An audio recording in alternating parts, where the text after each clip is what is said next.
Good evening. This looked like a pretty solid victory. I mean, coaches kind of look for things to work on, but is it safe to say you're pretty satisfied with the all-around effort? Yeah, absolutely. We wanted to come out, and I talked pregame about coming out and having a great start, and we got up early.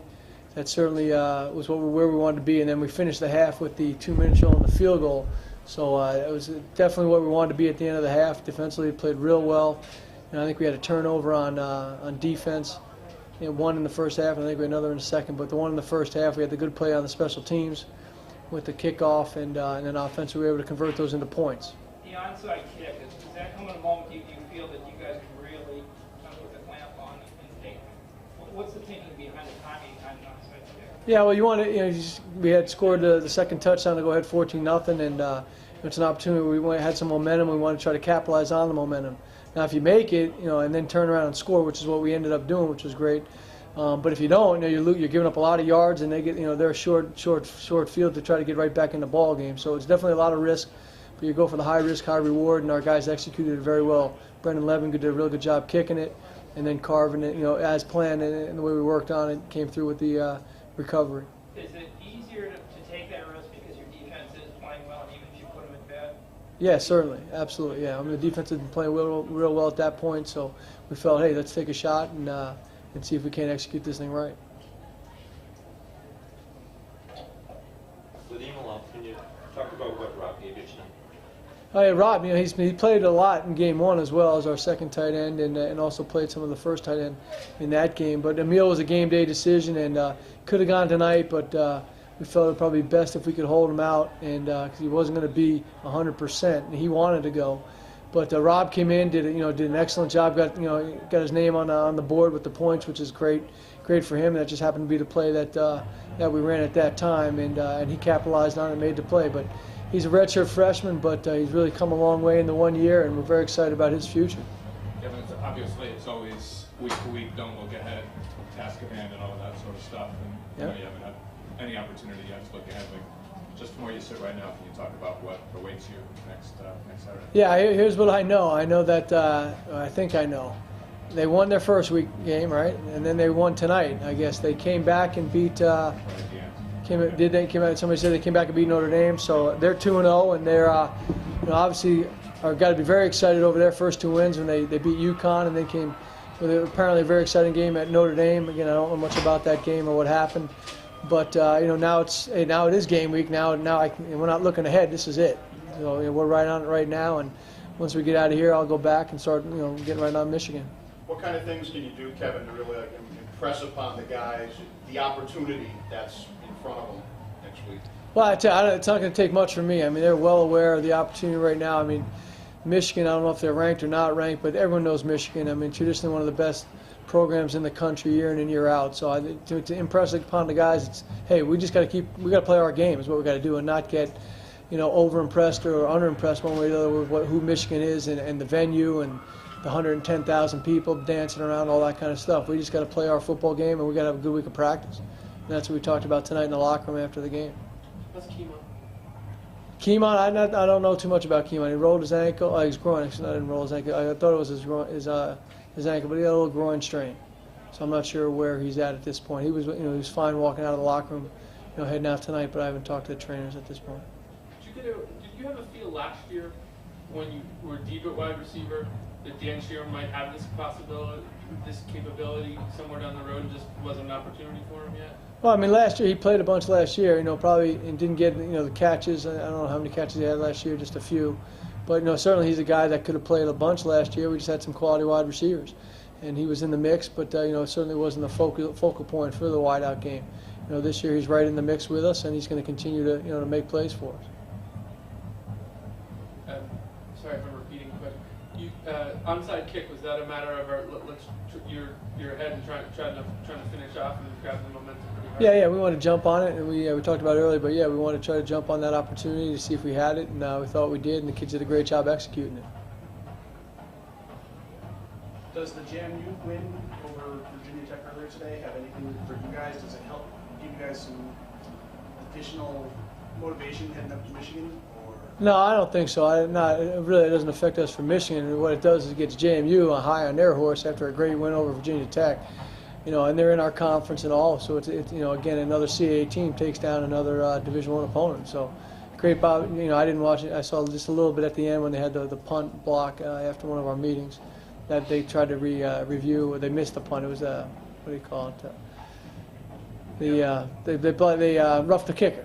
They roughed the kick right at the last play of the game, really, and then they tried to review it. I thought they were going to review it, have them punt it again, get it blocked, Virginia Tech score, and they would have lost. So, thankfully for JMU, they didn't. They reviewed it as a no call, and JMU sat on it for the big win. Great win by them. Kevin, whenever a team goes to a place like Ann Arbor, part of it's the boys, if they're not used to it, and I guess that'll all be answered Saturday. But from what you've seen in your team so far, how comfortable are you that they can go into that atmosphere that they've never been in? Well, I tell you, there's a couple things. I think after week one, where we were in week one in preseason, I would said, yeah, coming out, we got some maturity. We're starting to figure it out a little bit, and these kids have been great in terms of all the meetings and doing everything right the first time in terms of off the field as well as on the field stuff. Then you come out, and the only negative is the second half tonight. We wanted to really make a statement and finish that out, and we weren't able to. And Holy Cross again, and that's a playoff caliber team. I think that's going to come back in 2010 and have a great season. So. We weren't able to capitalize the way we wanted, so we still have work to do in that area. And in the past, we've gone and played in Division I venues. Last year in particular, with a lot of guys played down at Kansas State. We had an opportunity to win that game and came up just short. So I think our guys, we'll be able to handle it to some degree, but we certainly want to have a great week of practice. After winning week one and the sound win tonight, what exactly do you look to work on in practice to prepare for this year? Well, we got to work on all the things in the second half that we didn't capitalize on, and the first and foremost, obviously, is going to be our punt team. We had a couple bad mistakes there, which you never want to have. We really pride ourselves on our punt, and they were able to exploit some of our lack of focus on that, and so that'll be addressed immediately tomorrow, as well as all the things from offense, defense to the rest of the special teams. So it's going to be a full, hard, long week of practice. Great, good. Thank you, guys. You talked about managing the game, controlling the game, avoiding mistakes. Yeah. You must be pretty satisfied with this. Yeah, definitely. No turnovers on offense. That's huge. We talked about, that's what we worked about all offseason is keeping the ball, and likewise the defense getting us the ball. And I think we did both those things. We got an onside kick. Tyler had another interception. Like I said, no turnovers on offense. It's huge. It's going to help us win games. Tyler, is that kind of the linebacker hat trick? The forced fumble, the sack, and the interception? I mean, you could call it that. I just try to play hard for my team. I was able to make some good plays. The interception was kind of luck, but I'll take it. You guys look at, you kind of almost expect from game to game that Tyler's going to have some sort of game-changing play? Tyler is always in the right spot at the right time. I don't know if it's luck. No, he's just a great football player. I'm just kidding. He's not lucky. He's always in the right play at the right place at the right time. We know he's going to come up with something big for us. Dan, you've had kind of your career in two places, and so forth. Was all of it worth it to get into to have the season like you're having, or at least the game like you're having so far? Yeah, definitely. I mean, it's been a long road for me. At Syracuse not playing much, and then last year not playing much. But I just kept at it, kept working hard, and I knew my time was going to eventually come. So. Did you have a feeling that you were capable of something like this, capable of contributing like that? Oh yeah, definitely. I mean, if I didn't think so, I probably wouldn't be here. So, Was it satisfying to yeah, definitely. Definitely satisfying to have all the hard work pay off in a way that's good for me. The touchdown? We just had a interchanging route. Safety got lost over the top and left me wide open. Kyle, were you looking for him today? Looked like he was getting open. You get a feeling early in the game sometimes if a guy's going to be able to get open a lot and go to him? I really don't. I mean, I obviously get a feel for the game as it starts to go, but I'm not looking for any one guy more than the other. You guys asked me the same thing about Anthony last week. I'm just going through my reads. The defense that Holy Cross ran, the position that Dan runs, they left him open. So that's just the way it goes. Next week it could be someone else. So I just go where my reads take me. Any football team needs depth, and that's kind of what you represent here. Does that make this especially satisfying to be able to come in and contribute and put some points on the board? Yeah, it definitely feels great. like I said earlier, coaches, every week they say you can go in at any moment, you know. So we run a lot 2 and 3 tight end sets, so tried to get us prepared. Anything else for players? All right, we'll take the players. Coach, you can continue on. Team, and I also mentioned not only their talent level, but the way they play, and you know, they went out and did it again. You know, so they're a good football team. However, we didn't go out and play to our ability, which is really disappointing. You know, to me. I'm not sure what the situation was. Obviously, I ultimately have to take the blame as a coach because we just didn't go out there and play. We didn't do anything real well. We weren't playing that hard.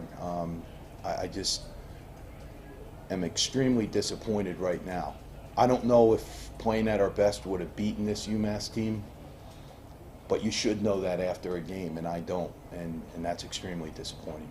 Can you talk about that sequence in the first half? They scored, you fumbled, they scored again, and recovered the onside kick, they scored again. I mean, that really dug into that 21-0. Well, I mean, even before it started, you know, pouring on in that sequence of events, we just weren't.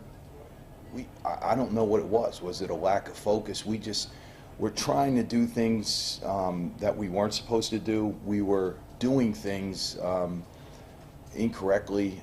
We just didn't seem to be focused. You know, we weren't.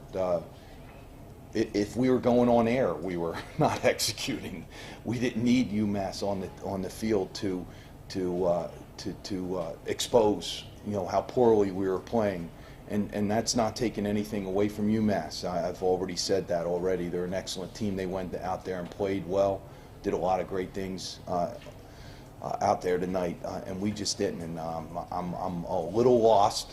You know, obviously I'm anxious to watch the film and be able to analyze it in a little greater detail, but just can't explain how we could make the mistakes that we could. And you know, it was bad enough 14-0, but to just turn and run and allow them to just, you know, get a surprise onside kick as easily as they did is, you know, just another disappointment right after, you know, we made several mistakes as it was in the previous 2 series.